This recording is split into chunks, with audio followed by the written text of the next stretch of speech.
তিনি অবৈধ সরকারকে সহযোগিতা করেছে, স্বীকৃতি দিয়েছে, তার শাস্তি নিশ্চিত করতে হবে, তাকে গ্রেফতার করতে হবে। অন্যায় করে নাই, সে জোসেফকে ফাঁসির আসামি, তাকে মুক্তি দেয়নি। আজকে জোসেফ পালিয়ে গেছে। আজকে রাষ্ট্রপতি ছিল বলে সংবিধানে বলা হয়েছে তার কোনো অপরাধ ধরা যাবে না। আরে ভাই, দেশ তো পরিবর্তন হয়েছে, এখন এই আব্দুল হামিদকে গ্রেফতার করতে হবে। এখন যিনি রাষ্ট্রপতি রয়েছেন তিনি তো দুর্নীতিবাজ, মালয়েশিয়ায় তার বাড়ি রয়েছে, আরো কোথাও কোথাও যেন রয়েছে, কানাডা সহ কোথায় সেকেন্ড হোম করেছে। দেশ পরিবর্তনের পরে এরকম একজন ব্যক্তি দুর্নীতিবাজ, হাসিনার 5টা দশক, সে কিভাবে রাষ্ট্রপতি থাকে? তাকে রাষ্ট্রপতি বাংলাদেশের জনগণ মানে না।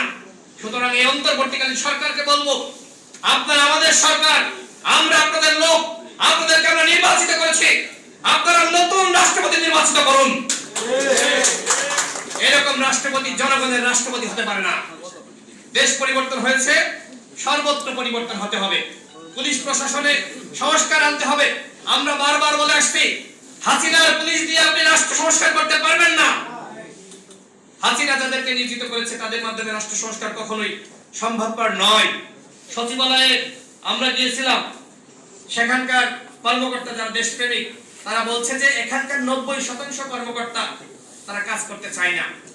কারণ কি? কারণ এরা হাসিনা নিয়োজিত। 64 জেলার মধ্যে 56 জেলায় হাসিনার ডিসি নিয়োগ পেয়েছে নতুন করে। কিভাবে সম্ভব রাষ্ট্র সংস্কার? সুতরাং এই অন্তর্বর্তীকালীন সরকারকে বলবো, তাদেরকে ছাঁটাই করতে হবে সর্বত্র।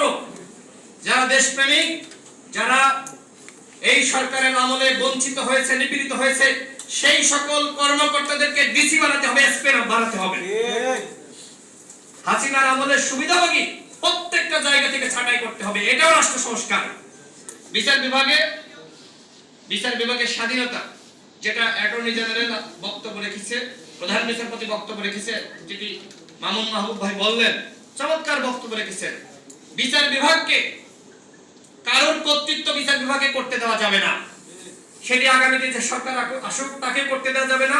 এমনকি অন্তর্বর্তীকালীন সরকার তারাও বিচার বিভাগে প্রভাব রাখতে পারবে না। সম্পূর্ণভাবে স্বাধীন করতে হবে। বাংলাদেশের বিচার বিভাগ বলেন, নির্বাচন কমিশন বলেন, এই প্রতিষ্ঠানগুলো, সাংবিধানিক প্রতিষ্ঠানগুলো যদি আমরা স্বাধীন না করতে পারি, তাহলে এই বাংলাদেশ প্রকৃত স্বাধীনতা পাবে না।